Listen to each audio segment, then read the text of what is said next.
ನಮಸ್ಕಾರ, ನೀವು ನೋಡುತ್ತಿರುವುದು hi Mysuru Kannada news. T Narasipura ತಾಲೂಕಿನ ತಲಕಾಡು ಹೋಬಳಿಯ ಕುಕ್ಕೂರು ಗ್ರಾಮದ ಪ್ರತಿಭಾವಂತ ಕ್ರೀಡಾಪಟು ನಯನಾ ಅವರು ಅಂತಾರಾಷ್ಟ್ರೀಯ ಮಟ್ಟದಲ್ಲಿ ಸಾಧನೆ ಮಾಡುವತ್ತ ಮತ್ತೊಂದು ಮಹತ್ವದ ಹೆಜ್ಜೆ ಇಟ್ಟಿದ್ದಾರೆ.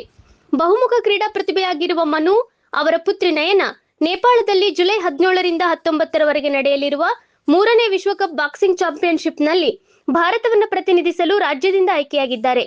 ಕೊಳ್ಳೇಗಾಲದ ಚಂದ್ರು ಕರಾಟೆ ಅಕಾಡೆಮಿಯಲ್ಲಿ ತರಬೇತಿ ಪಡೆಯುತ್ತಿರುವ ನಯನಾ ಕಠಿಣ ಪರಿಶ್ರಮ ಮತ್ತು ನಿರಂತರ ಅಭ್ಯಾಸದ ಮೂಲಕ ಈ ಅಪೂರ್ವ ಅವಕಾಶವನ್ನ ತಮ್ಮದಾಗಿಸಿಕೊಂಡಿದ್ದಾರೆ.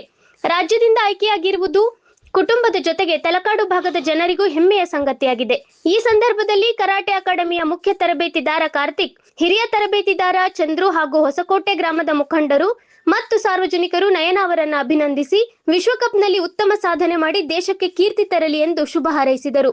ಗ್ರಾಮೀಣ ಭಾಗದ ಪ್ರತಿಭೆಯೊಂದು ಇದೀಗ ಅಂತಾರಾಷ್ಟ್ರೀಯ ವೇದಿಕೆಯಲ್ಲಿ ರಾಷ್ಟ್ರವನ್ನ ಪ್ರತಿನಿಧಿಸಲು ಸಜ್ಜಾಗಿದ್ದು, ನಯನಾ ಅವರ ಸಾಧನೆ ಯುವ ಕ್ರೀಡಾಪಟುಗಳಿಗೆ ಪ್ರೇರಣೆಯಾಗಿದೆ.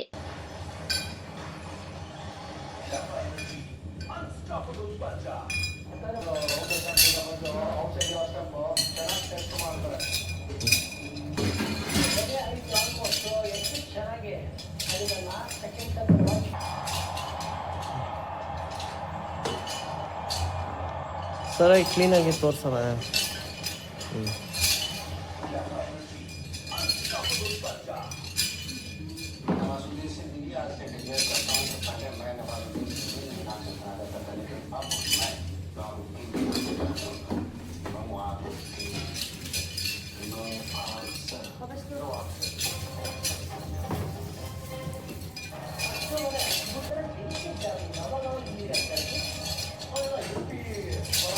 ಇಡು ಇಡು ಇಡು, ಏನಿಲ್ಲ ಇಡು.